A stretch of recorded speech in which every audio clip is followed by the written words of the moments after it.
Hello everyone, welcome to Krishna coaching centre class 11 sociology and इधर हमारा चल रहा है chapter number 2।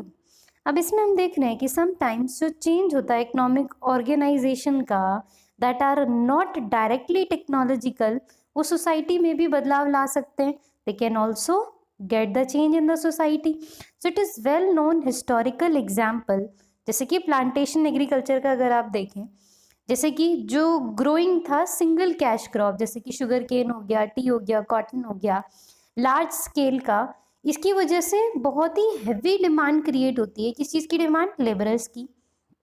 So this demand helped to establish the institution of slavery and slave trade between Africa, Europe and the Americas.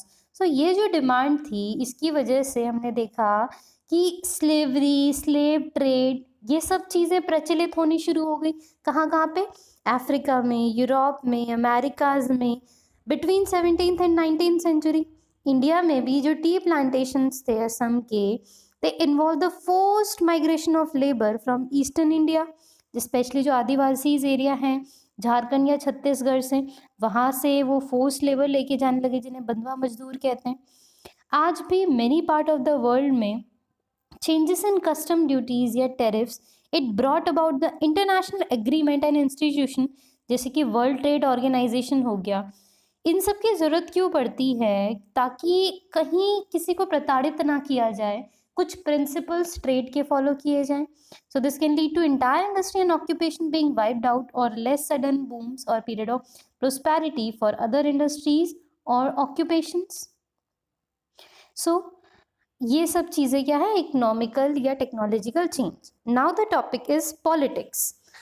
अब देखिए, in old ways of writing and recounting history, जो actions of kings and queens जो थे, वो most important forces होते थे social change के। भाई अगर राजा ने कुछ अनाउंस कर दिया, रानी ने कुछ अनाउंस कर दिया, चीज़ें उसी हिसाब से चलती थी। But as we know, kings of larger political social economic trend, ये सब काम, बहुत सारी चीज़ें जो थी ये हुआ करती थी। लेकिन अब जो हैं वो उनको रिप्रेजेंट कौन करता है? किंग क्वीन को अब तो होते ही नहीं, तो उनको रिप्रेजेंट करते हैं जो पॉलिटिकल लोग हैं, पॉलिटिकल पावर्स हैं। वो पॉलिटिकल सोशल इकोनॉमिक ट्रेंड्स पे काम करते हैं। जैसे इंडिविजुअल में indeed have had roles to play, but they were part of larger context. In this sense जो पॉलिटिकल फोर्सेस है, they have been surely among the most important cause of social change. अब जो clearest example है, ये history में हमें देखने को मिलता है, हिस्ट्री ऑफ वॉरफेयर में।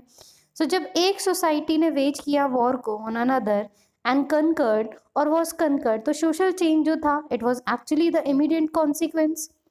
सिमिलरली जो कॉन्करर थे, यानी कि जिसने जीत हासिल करी, brought the seeds of change, उसको प्लांट किया उन्होंने वेर एवर दे वॉन्ट। जैसे कि मान लो अंग्रेज हमारे यहाँ पे आए, अपना कल्चर सिखा के चले गए, हमें सब चीज़ें करके चले गए, हमारा कल्चर सब लेके चले गए, तो उन्होंने क्या करा? एक बीज ग्रो कर दिया और हम उस हिसाब से वर्क करने लगे।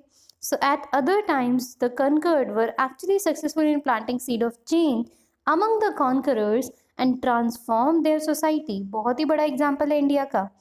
Although there are many such examples in the history, it is interesting to consider a modern instance, जैसे कि यूएस और जापान। यूएस ने जीता famous victory over Japan in second world war, वो हमें पता है, हिरोशिमा नागासाकी वाली बॉम्ब वाली दास्तान। Partly through the use of weapon of mass destruction, जो कि ह्यूमन हिस्ट्री में पहले कभी नहीं देखा गया था, nuclear bomb. But after the Japanese surrender, जो यूनाइटेड स्टेट था, उसने ऑक्यूपाई किया और रूल किया जापान को कुछ साल तक, जिसमें बहुत सारे वो चेंजेस लेके आया है, जैसे कि लैंड रिफॉर्म्स वगैरह। Japanese industry at that time was trying very hard to copy American industry and learn from it। और उस समय जो जापानीज इंडस्ट्री थी वो बहुत हार्ड ट्राई कर रही थी कि वो अमेरिकन इंडस्ट्री से कुछ लर्न कर सके। सो बाय द 1970s जो जापानीज इंडस्ट्रियल टेक्निक्स हैं, स्पेशली जैसे कार मैन्युफैक्चरिंग हो गया, ये काफ़ी आगे पहुंच गई अमेरिकन से। मतलब वो कॉपी उनसे कर रहे थे बट वो उनसे आगे पहुंच गए।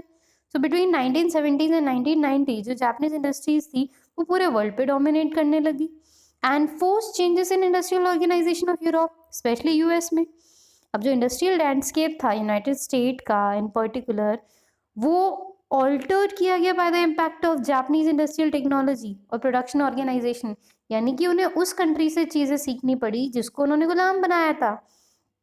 So large traditionally dominant industry जैसे कि स्टील्स हो गया, ऑटोमोबाइल हो गया, हैवी इंजीनियरिंग हो गया, उसमें भी बहुत ही मेजर सेटबैक्स हमें देखने को मिलते हैं, जो they had to restructure themselves, जैसे कि जापानीज टेक्नोलॉजी उस हिसाब से एंड उनके ही मैनेजमेंट प्रिंसिपल्स के हिसाब से।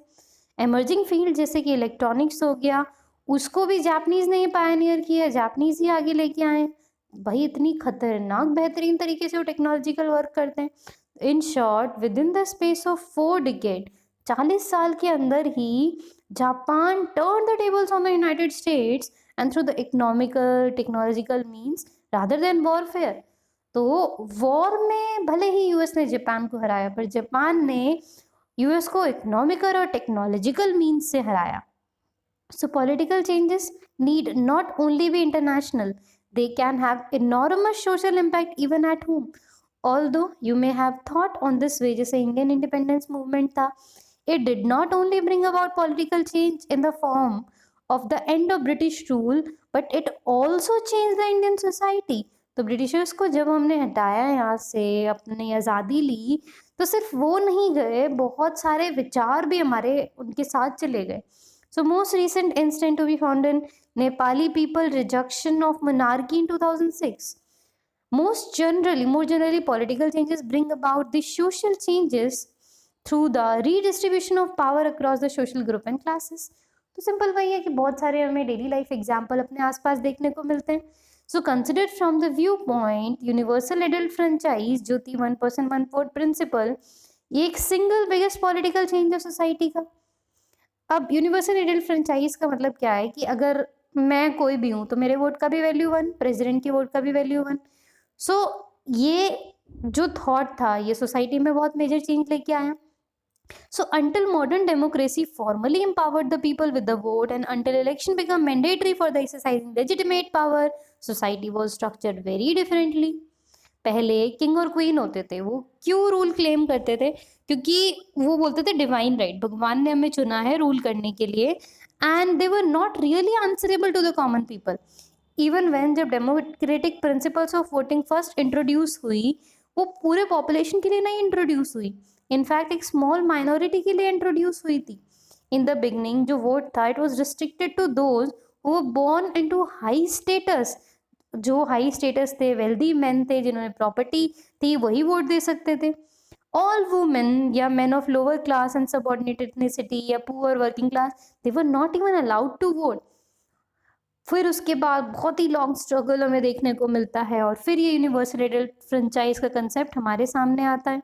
और अब ये हमारे लिए बहुत ही बेसिकली नॉर्मल हो, लेकिन उस समय नॉर्मल नहीं था। Of course this did not abolish all the inequalities. Even today not all the country follow democratic forms of rules. कई जगह इलेक्शंस भी नहीं होते हैं, कई जगह होते हैं तो मैनिपुलेट हो जाते हैं, पीपल पावरलेस हैं कि वो किसी भी तरीके से गवर्नमेंट से अपनी बात मनवा सके। But despite all these things it can not be denied कि जो यूनिवर्सल एडल्ट फ्रेंचाइज है ये एक पॉलिटिकल नॉर्म है जो कहीं ना कहीं गवर्नमेंट पे प्रेशर डालता है कि आपको समाज के लिए काम करना पड़ेगा। So government must now at least appear to seek the approval of the people in order to be considered legitimate. भाई अगर सब लोग सड़कों पे उतर जाएं, आपकी कोई बात ही ना माने, तो आप कहाँ के राजा? So this has changed the massive change. Next topic is culture. This we will cover in next video. So thank you so much. I'll meet you all in my next video.